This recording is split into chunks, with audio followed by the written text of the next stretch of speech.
विजयदशमी के दिन समर्पित की गई शमी का एक पत्ता, महादेव को अगर एक शमी का पत्ता विजयदशमी के दिन समर्पित कर दिया जाता है तो जिंदगी में कभी वैभव और धन की कमी नहीं आती। उसी तरह इस हृदय को शिव तत्व में समाहित कर कर रखना।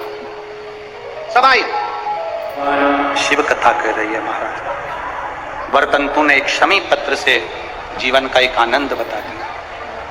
आप भी प्रयास करो, विजयदशमी के दिन एक शमी पत्र बाबा देवादिदेव महादेव को समर्पित करो। भगवान शंकर को शमी पत्र, बेलपत्र सुख देने वाले। शरदीय नवरात्रि पूर्ण होने पर जो विजयदशमी आए, उस दशमी के दिन जो एक शमी का पत्र भूलवश भी महादेव को समर्पित कर दे, उसकी जिंदगी में कभी संपदा की कमी ना आए। एक शमी का पत्र, एक शमी का पत्ता 14 करोड़ सोने की मुद्रा से प्रबल हो जाता है। एक शमी का पत्र।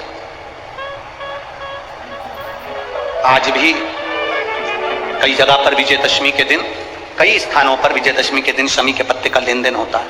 शमी के यहाँ होता है कि नहीं होता हमको स्मरण नहीं है, महाराष्ट्र में तो, पर कई जगह होता है। यहाँ पर भी शमी का जो पत्र होता है, विजयदशमी के दिन लोग देकर उसको प्रणाम करते हैं, माता पिता को नमन करते हैं। क्यों?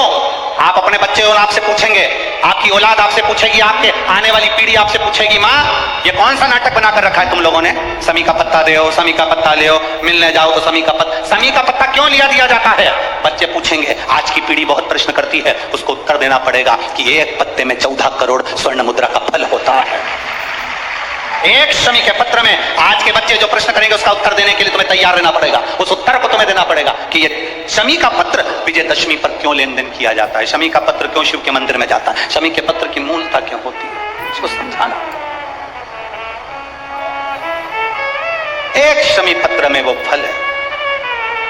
और केवल यही नहीं, शमी के वृक्ष के नीचे, बेलपत्री के वृक्ष के नीचे अगर भूल से भी बच्चा, बूढ़ा, कोई व्यक्ति एक पार्थिव शिवलिंग का निर्माण कर लेता है, भूलवश भी उस पे जल समर्पित कर देता है, भूलवश भी उसके भाव से पुष्प या शमी पत्र या बेलपत्र भी चढ़ा देता है, तो वो इस संसार में कहीं ना कहीं सुख भोगता ही है, उसके जीवन में दुख नहीं। शरद पूर्णिमा से लेकर कार्तिक की जो पूर्णिमा है, उस बीच में कार्तिक महीने की जब शिवरात्रि आए या प्रदोष व्रत आए, थोड़ा ध्यान देना। ये उन लोगों के लिए है जो 1 रुपये कमाते हैं, सवाया खर्च होता है, घर में जिनके संपदा जुड़ती नहीं, बीमारियों में पैसा ज्यादा जाता हो, या कहीं ना कहीं तकलीफें अपनी जिंदगी में आती है, उसके लिए शिव आराधना कार्तिक महीने की थोड़ा ध्यान से श्रवण करें। कार्तिक के महीने में पूर्णिमा से पूर्णिमा के बीच में जो सोमवार पड़े, प्रदोष पड़े, शिवरात्रि पड़े, प्रयास करना। अगर बहुत कष्ट की जिंदगी चल रही हो तो शिवरात्रि, प्रदोष और जितने सोमवार पड़ रहे हो कार्तिक में 4-5 जो सोमवार पड़े, उसमें एक बेलपत्र अशोक सुंदरी वाली जगह पर और शमी पत्र देवादिदेव महादेव के ऊपर, ये 2 जगह पर अवश्य चढ़ा। 1 महीने में जितने सोमवार पड़ जाएं और प्रदोष पड़े और मासिक शिवरात्रि पड़े, उसमें अवश्य चढ़ा। बेलपत्र कहाँ चढ़ाना है? जम के बोलो जरा। अशोक सुंदरी की जगह। और शमी पत्र कहाँ चढ़ाना है? देवादिदेव महादेव के। एक बार चढ़ाकर देखो, आपके जीवन का जो आनंद है, जो अपने हृदय की कामनाएं हैं, अपने हृदय के भाव हैं, कार्तिक का जो महीना है भगवान षडानंद कार्तिकेय जी के लिए मूल है। इस षडानंद कार्तिकेय जी ने जब तारकासुर का संहार किया था, तारकासुर को जब मार दिया था, तो 33 कोटि देवताओं ने षडानंद कार्तिकेय जी को वर प्रदान किया।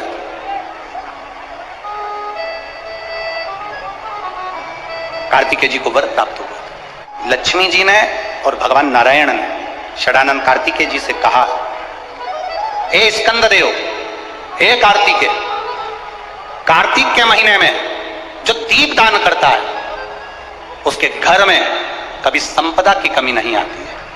कार्तिक महीने के दीपदान की महत्वता जैसे ही लक्ष्मी और नारायण ने कही तब ब्रह्मदेव प्रकट हुए और देवादिदेव महादेव प्रकट हुए, मां पार्वती के साथ में, और ब्रह्मा जी प्रकट हुए मां ब्रह्माणी के साथ में। उन्होंने वर प्रदान कर दिया, षडानन कार्तिकेय भूलवश भी अगर कोई बेलपत्र और शमी पत्र दोनों एक साथ आपकी बहन अशोक सुंदरी और आपके पिता देवादिदेव महादेव को शमी पत्र जो समर्पित कर देगा, षडानंद कार्तिकेय इस कार्तिक के महीने में देवादिदेव महादेव कहते हैं उसके यहाँ कुबेर का भंडार शिव भर दे। ये जो बेलपत्र है ये आप समर्पित करेंगे अशोक सुंदरी वाली जगह पर। कहां समर्पित करेंगे? अशोक सुंदरी की जगह पर। और शमी पत्र आप समर्पित करेंगे देवादिदेव महादेव के ऊपर। बस इसमें एक चीज का स्मरण अपने को करना है, जब अपन अशोक सुंदरी की जगह पर बेलपत्र चढ़ाएंगे तो ये डंडी का जो मुख है ये महादेव के जो खाली स्थान है, खाली वाली जगह उसी ओर होगा। शमी पत्र की जो डंडी का मुख है इसी की और जिस ओर तुमने बेलपत्र चढ़ाया है उसी ओर शमी पत्र की भी डंडी का मुख उसी ओर होगा। जहां पर आप बेलपत्र की डंडी का मुख रख रहे हैं उसी ओर शमी पत्र की डंडी का भी मुख उसी ओर होगा। तो देवादिदेव महादेव, भगवान शंकर, मां जगत जननी जगदम्बा, श्री ब्रह्मदेव, ब्रह्माणी, षडानंद कार्तिकेय को वर प्रदान कर दे। संसार में दो चीजें दो लोगों से नहीं पूछी जाती है। पूरे संसार में दो चीजें दो लोगों से नहीं पूछी जाती है। एक, स्त्री से उसकी आयु नहीं पूछी जाती है। बोलो सही है कि गलत है? संसार में दो चीजें दो लोगों से नहीं पूछी जाती है। एक, स्त्री से उसकी आयु नहीं पूछी जाती है और दूसरा, पुरुष से उसकी आय नहीं पूछी जाती है। स्त्री से आयु नहीं पूछी, पुरुष से आय नहीं पूछी। क्यों नहीं पूछना चाहिए? क्योंकि स्त्री से आयु इसलिए नहीं पूछते क्योंकि स्त्री अपने लिए कभी नहीं जीती, स्त्री हमेशा दूसरों के लिए जीती। और पुरुष से उसकी आय नहीं पूछते। क्यों नहीं पूछते?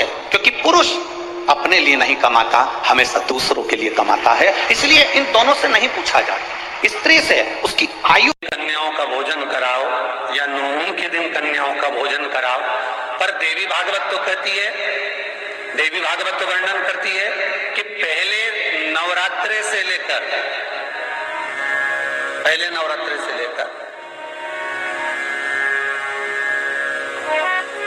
नौमी तिथि तक जितने दिन देवी के होते हैं, प्रत्येक दिन में आप किसी भी दिन कन्याओं का भोजन करा सकते हो, पहली रात्रि से लेकर, पहला दिन से लेकर।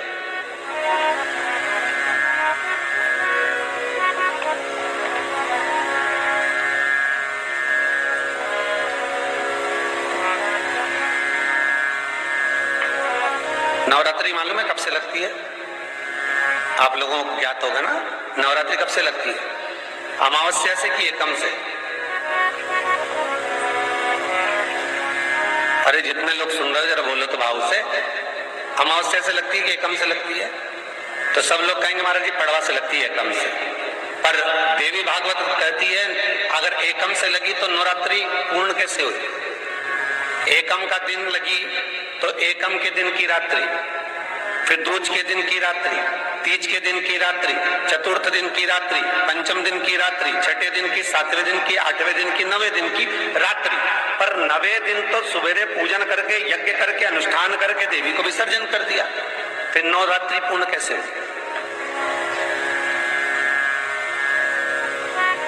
नवरात्रि की पूर्णता होती है अमावस्या की रात से गिनी जाती है। कौन से दिन से गिनते हैं? अमावस्या की रात्रि, फिर एकम की रात्रि, फिर दूज की रात्रि, ऐसे गिनते गिनते अष्टमी की रात्रि तक और नौमी के दिन सुबह तक या दोपहर तक या शाम तक, जब तक आप यज्ञ ना करें तब तक ये 9 रात्रियां पूर्ण गिनी जाती है महाराज देवी भागवत के हिसाब से। पूर्णता में गिनी। अब हमने कन्या भोजन का जो क्रम बनाया, अष्टमी के दिन करा देंगे, नवमी के दिन करा देंगे, इस तिथि को करा देंगे, पर भाव देखिए, शास्त्र कहता है भूखे को भोजन जब कराइए जब उसको भूख लगी हो, और ऐसों को कराइए जिसको जरूरत पड़ रही है। जीव जीवित है, संसार में है, संसार सागर में है। दुनिया के लोग अगर तुमसे कहें कि शंकर भगवान तो बहुत दूर हैं, शिवजी तो बहुत दूर हैं, शंकर भगवान, सबको कह देना भगवान नारायण बैकुंठ में है, ब्रह्मा ब्रह्मलोक में है, केवल मृत्यु लोक का देव है, देव अधिदेव महादेव है। शंकर भगवान से जो हम कहेंगे, शिव से जो हम कहेंगे, शंकर की भक्ति में जो हम कहेंगे, वो शिव हमें स्वीकार, शिव स्वीकार। दो चीजें घर की करिए, एक भोजन और दूसरा जम के बोलो जरा भजन। दोनों घर में करो। भोजन भी घर का और भजन भी घर का, दोनों को घर का बनाओ। और जितना हो सकता है भोजन घर का बनाकर जो प्रेम से 2 रोटी 2.5 रोटी 1 रोटी आधी रोटी चावल दाल जो तुम खा सकते हो वो घर का पाए। से कहते हैं गुरुजी हमने सुना है कि मंगलवार को ये नहीं करना चाहिए, कोई कहता है कि बुधवार को बाल नहीं कटवाना चाहिए, कोई कहता है गुरुवार को ये नहीं करना चाहिए, कोई कहता है शनिवार को ये नहीं करना चाहिए, कोई कहता है शुक्रवार को ये नहीं करना चाहिए, कोई के सोमवार को ये नहीं करना चाहिए। शिव महापुराण की कथा कहती है 7 वार मेरे शंकर के हैं। नक्षत्र शिव ने बनाया, काल शिव ने बनाया, पंचांग शिव ने बनाया, समय शिव ने बनाया, घड़ी शिव ने बनाया, इसलिए उसको महाकाल कहते हैं क्योंकि उसने काल बनाया, घड़ी बनाई, पल बनाया, नक्षत्र बनाया, सब कुछ उसने बनाया। रविवार उसका है, सोमवार उसका है, मंगलवार उसका है, बुधवार गुरुवार शुक्रवार शनिवार ये सब वार उसके हैं। शिव महापुराण की कथा कहती है, कोई कहता है कि हमें रविवार को ये नहीं करना, बुधवार को ये नहीं करना, सोमवार को ये नहीं करना, मंगलवार को ये नहीं करना। शिव महापुराण की कथा कहती है 7 वार तुम्हारी मर्जी पड़े वो करो, पर इतना याद रखो कि 7 दिन तुम्हारा मन पड़े वो करो, पर इतना याद रखो कि 7 दिन किसी के दिल को ठेस ना पहुंचे वो कभी ना करो। कथा कहती है माता पार्वती जी ने भी शंकर को 1 लोटा जल चढ़ाया, माता सती ने भी भगवान शंकर को 1 लोटा जल चढ़ाया, भगवान श्री गणेश जी महाराज ने भी भगवान शंकर को जल चढ़ाया, श्री हनुमान जी महाराज ने भी भगवान शंकर को जल चढ़ाया, स्वयं भगवान नारायण ने भी राम अवतार रखकर शिव को जल चढ़ाया, भगवान कृष्ण अवतार लेकर भी शंकर को जल चढ़ाते हैं। शिव महापुराण की कथा कहती है जब नारायण ने भगवान शंकर को जल चढ़ाया, ब्रह्मा जी ने भगवान शंकर को जल चढ़ाया, इंद्र ने भगवान शंकर को जल चढ़ाया, 33 कोटि देवताओं ने भगवान शंकर को जल चढ़ाया। जब सबने जल चढ़ाकर अपनी मन की कामना पूरी कर ली, अपनी मनवांछित फल प्राप्त कर लिया, तो फिर मनुष्य क्यों भटके, वो भी शंकर को जल चढ़ाए और अपनी मनोकामना पूर्ण कर ले। क्यों भटके, किस लिए भटके?